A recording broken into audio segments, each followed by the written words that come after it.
What's up? What's up? It's your boy Domuto. We're back with another video today. Watching National Geographic. National Geographic. I said it right. Casual Geographic. National Geographic. Casual Geographic. When cats break the rules of nature. One take is all we do. Anyway, I guess we'll see some big cats. Me and all sweet and shit. You know what I'm saying? You know how that is. I'm in a good mood, so we're gonna see some sweet ass cats. So, you know what I'm saying? Let's get into it. Wiener dog. I forgot about those. Don't be suspicious. Don't be suspicious. Don't be suspicious. Don't be suspicious.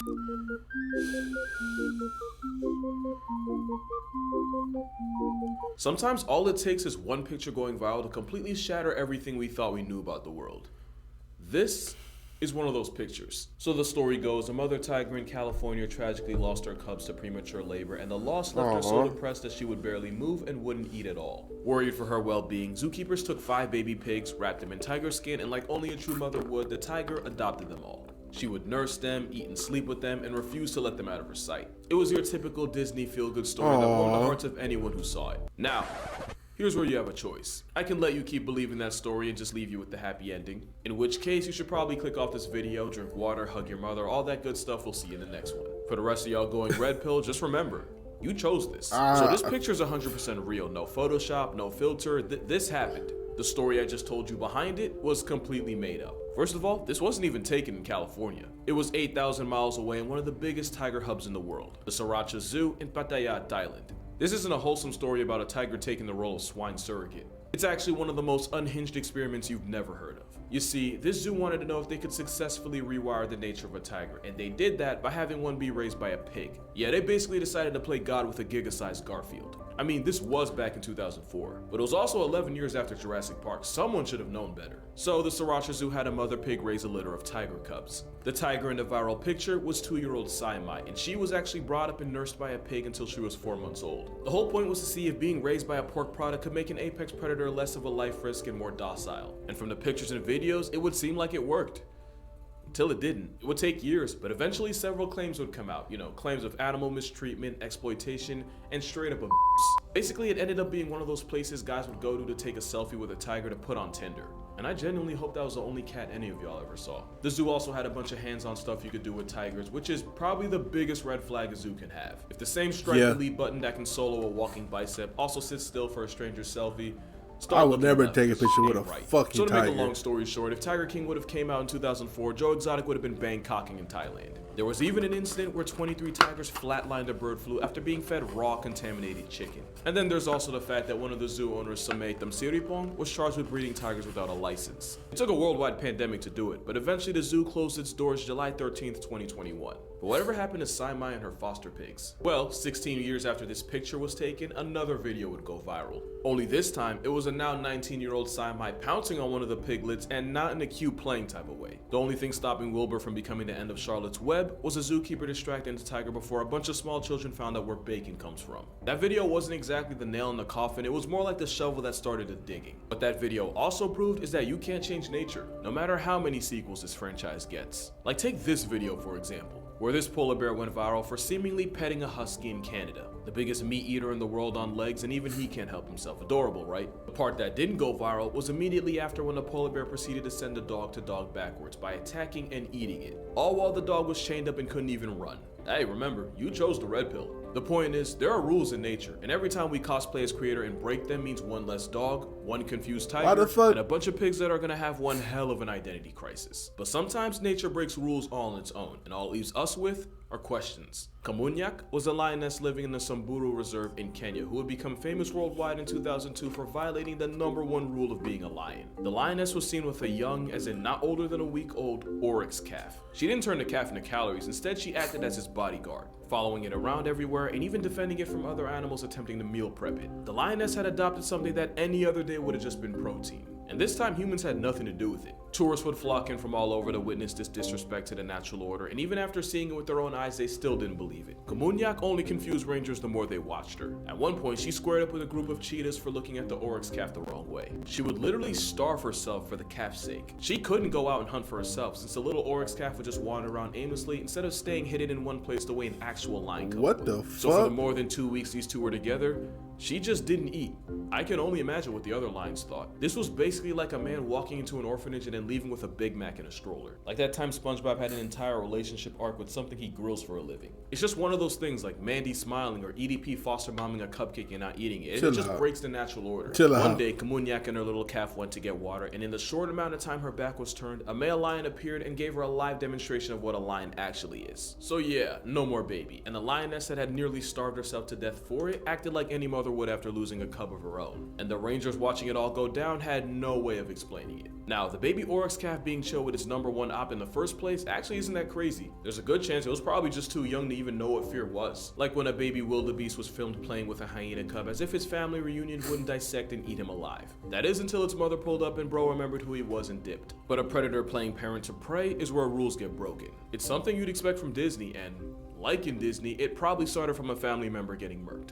Kamunyak apparently had cubs of her own, and a violent dispute in the pride meant she lost them, likely to a new rival male. And with as young as she was, this was likely her first litter, and after losing them so brutally and hormones still running high, she probably didn't know what else to do. So it's possible that the calf imprinting on the lioness caused a motherly instinct to override the turn you into take out and smoke you like a Marlboro instinct. At least that's just my guess, because no one thought to ask the lioness what was going through her head. And this might have been her first time, but this wouldn't be her only. This would happen not once, not twice, not even a hat trick, but Kamunyak the lioness would adopt 6 different oryx calves. Also, I feel like I should just mention at this point she was going out of her way to follow herds just so she could steal any unattended minors. And it wasn't like she just didn't realize that these weren't lions, because oftentimes she would let the newborn calf nurse from its actual mother before running her off. And in case you're curious about what happened to the rest of her foster kids, the second one was intercepted by park rangers and taken to an animal orphanage in Nairobi. The third calf actually returned to its mother, and during a nursing session pieced out with the rest of its herd, even with Kamunyak chasing after them to get her baby back. Same thing happened with the fourth, with the mother oryx managing to reunite with her baby. And I can only imagine this made her learn her lesson in the worst way possible, because she didn't let the 5th calf return to its mother, and the end game was the calf going into a permacoma due to starvation, which Kamunyak would respond to by eating the soul evacuated body.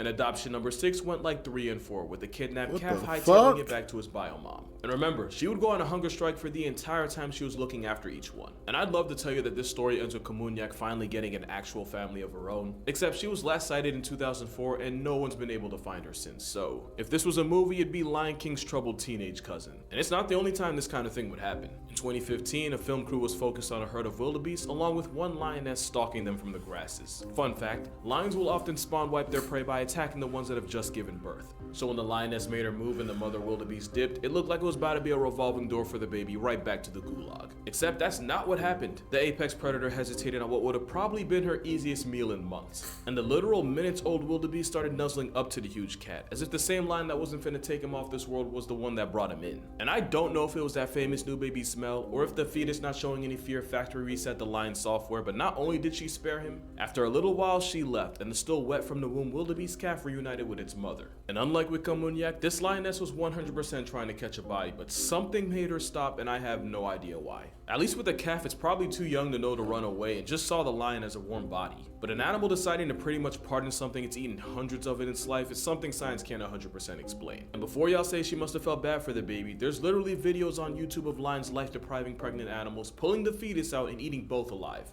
Or I guess technically only one of them's alive. I guess there is a chance the lioness was trying to use the baby as bait to murk its bigger and more fulfilling mother, and some articles think it's their version of playing with their food, like a cat and mouse kind of thing. But like, that still doesn't explain how a cat that can eat 15 pounds of meat a day would lose interest in free calories that fast. And the stories just keep coming. In fact, just last year, a lioness was caught on camera looking like it was escorting a baby wildebeest calf back to its herd, with the little guy following him the way he would with his biomom. So I don't know, maybe when a lioness loses her cubs, the motherly instinct is so strong she'll project it on anything. Or maybe lions are realizing that chasing and catching their groceries is too much work and now they're trying the factory farming strat. But a lion treating food like family wasn't the only time a major rule of cat culture was broken. Like, I want you to take a good look at this picture. This might look like nothing special, but let me give you some background. A lion's main goal in life is to pass down his genes as much as possible to keep his bloodline alive. The catch is, whenever a rival male or males take over a pride, the first thing they do is commit severely late-term abortions on any offspring that aren't theirs. Scar actively trying to put Simba on a t-shirt was scientifically accurate. Although if it was was 100%, he would have wiped out Nala too. That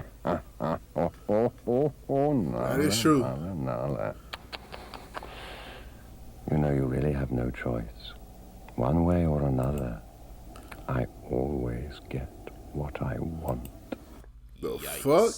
But yeah, long story short, a new stepfather usually means caskets for any remaining cubs. Which is exactly what this male did. After he and another male took over a pride, he proceeded to give every cub a welcoming gift of a pair of wings and a halo. Every cub, except for that one. That's not his kid, and he knows it. Not only was he seen sparing op DNA, he was even photographed playing with the cub. Also, a moment of silence for his actual dad. Man's just nearly lost his entire gene pool and got all his women snatched from him just to have his own chromosomes cuddling with the lion that did it. And I just know bro watching from the gulag like, ain't no way.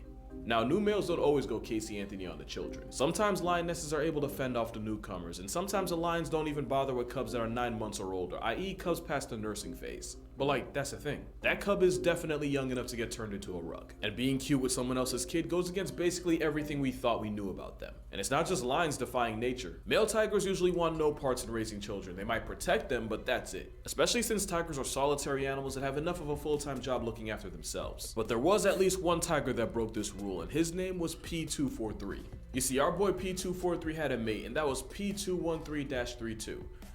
I didn't come up with the names. The two were together for over 2 years, and 243 was never seen with another tigress because we love a faithful king. But his mate suddenly died, and it clearly had an effect on him. He spent hours sitting at the place his mate of many years past, and when the tigress was cremated, P243 was on a scene less than an hour later. She didn't just leave him behind, but also 4 cubs. Normally, losing a mother that young means the orphans would soon get to go see her, but P243 did what we've rarely seen a male tiger, or really any male big cat for that matter, do. He stepped up. After that, P243 would often make kills, but leave the food behind for the 4 cubs who were too young to hunt for themselves. One time, the father caught a full-grown cow and left it behind without taking any for himself. And whenever the forest department would see the 4 cubs, the father would never be too far away. Obviously, there isn't a mystery as to why he did this. I mean, they were his kids. But it also managed to break what we thought were the rules of being a male tiger. Because as dark and messed up as it sounds, it would actually make more sense to just cut losses and try again with another female. Instead of taking the time to raise kids that might not make it in the end when you really could just make more. Especially since 10 days after his mate died, trackers found him near another female. But the relationship didn't go anywhere and the two weren't seen together again. Meanwhile, 243 continued looking after his cubs. He ain't got no there were game. even a few reports that the tiger had started teaching his cubs how to hunt. Now, there is no way of knowing for sure the cubs make it after all that, but according to the latest update I could find, all 4 cubs are still alive, healthy, and active. Which would be great That's numbers fire. even if they That's had fire. them. But going 4 for 4 even after getting bambied, well,